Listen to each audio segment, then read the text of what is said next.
Have some tree damage to this roof that we're gonna have to repair. This is what it looked like up on top.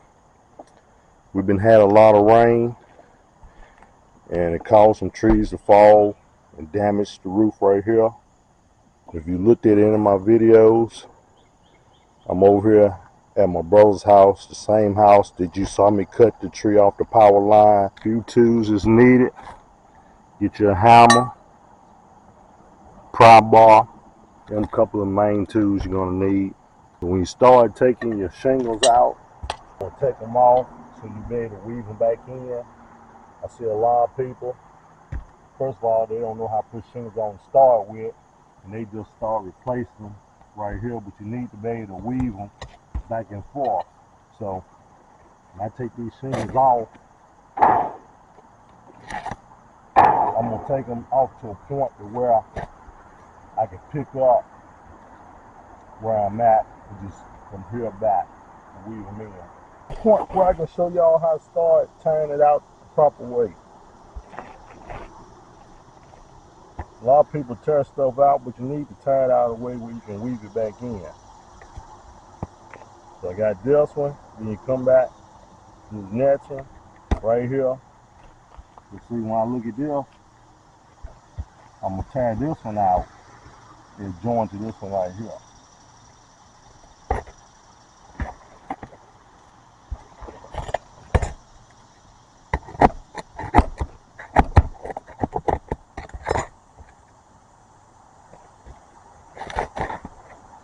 Go all the way up to where I'm gonna stop at. I'm taking all the old shingles out so I can weave them back in. Come up here to that's my stopping point right there. So now what I'm gonna do next, I'm gonna take my skill saw. I'm cutting along this truss right here. Probably cut right beside it and get this out so I can see what I'm working with.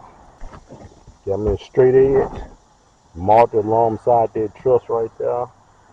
Always keep a straight edge piece of wood or something in with you. Take this saw, cut it along that truss.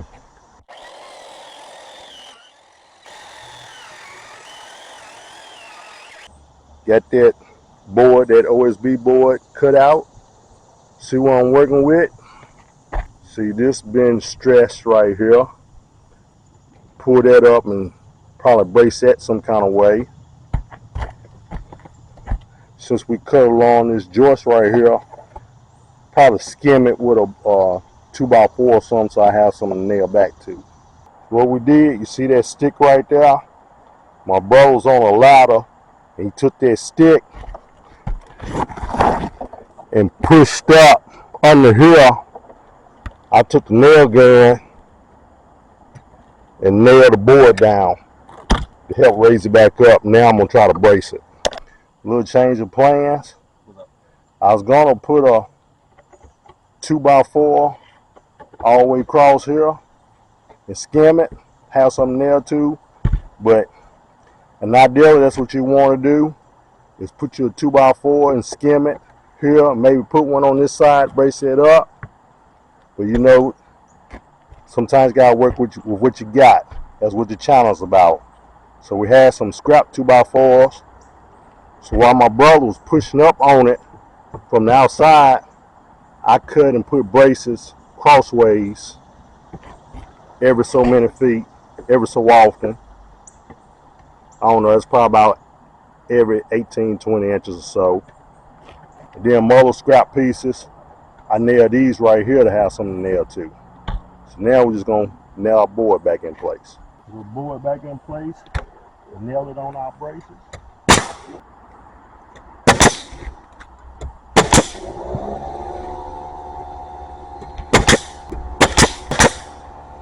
We're gonna use what we got, keep from having to go to the store and get another board. Gonna patch this hole up. Get your piece of wood, put your screw in it so you can hold it. Get up in there.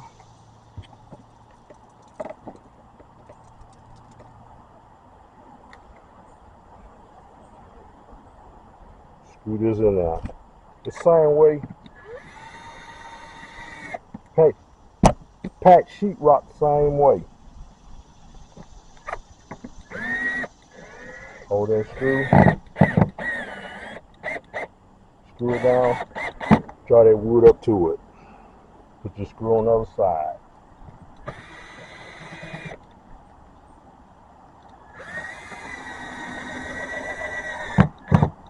Draw it right up to it.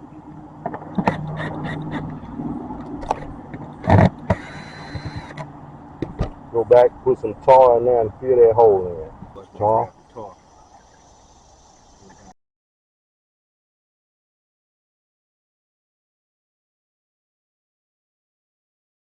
This right here will save you a little bit of money if you're in a pinch. Next, get your black paper, put it back on top of your board. Got this on here. Down here to show you that it is a good support. Then we'll put a black paper down. Cut it so I can cut it a little long so I can tuck it up under this, up under the old piece.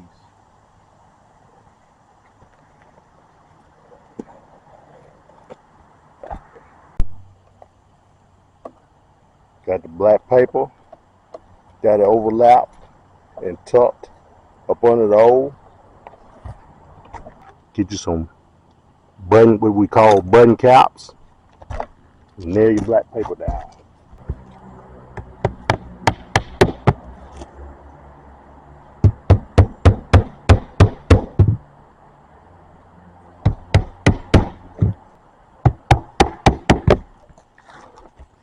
After you put your tar paper back down, take your drip edge, nail that back in place.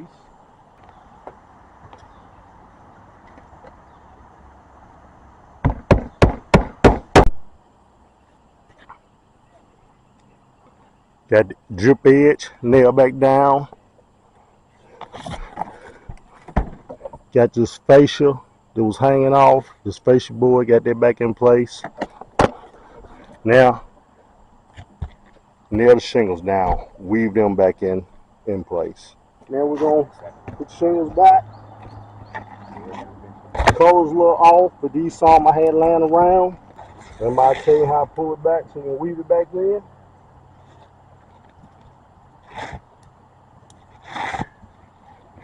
Pull that back,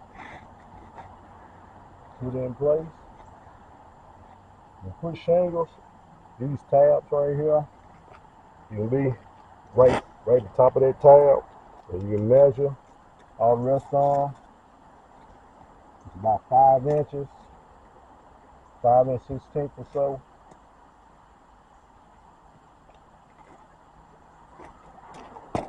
We used to make a gauge, can't make a gauge for it, but nothing else, just put it right at the top of that right there. Get it pretty straight.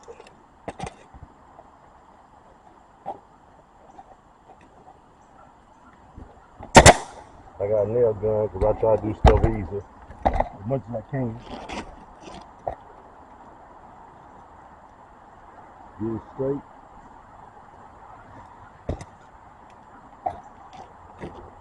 You want to put your nail somewhere along that tar right there. You go below that, your nails are going to show. You want to put it above that so they won't show with the next one.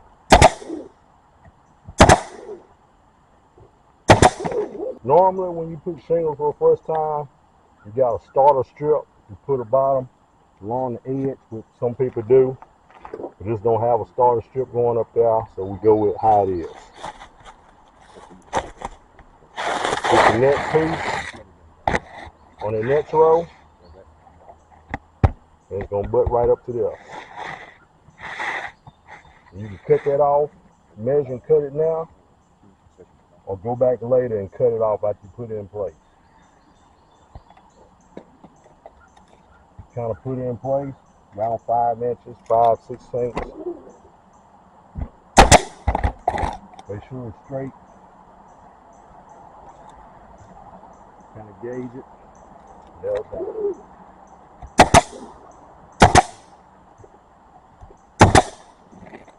Like I say, you can measure and cut it now, or come back later and cut it.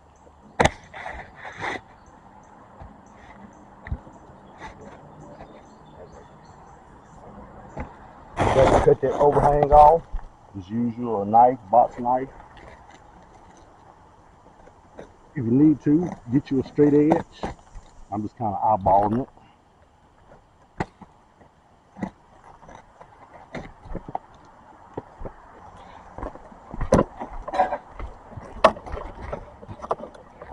There it is, patching that hole up. It was made by a tree. We got it from the top end down. There you have it, folks. Also, if you need to, if you have some tar, you can also get it in a little tube like caulking. If you need to, on these old shingles where you disturbed in it, may put a little bit up under there if need to make it seal back better. You might not have to, but if you do, just put your little bead up under there. What it look like on the bottom side.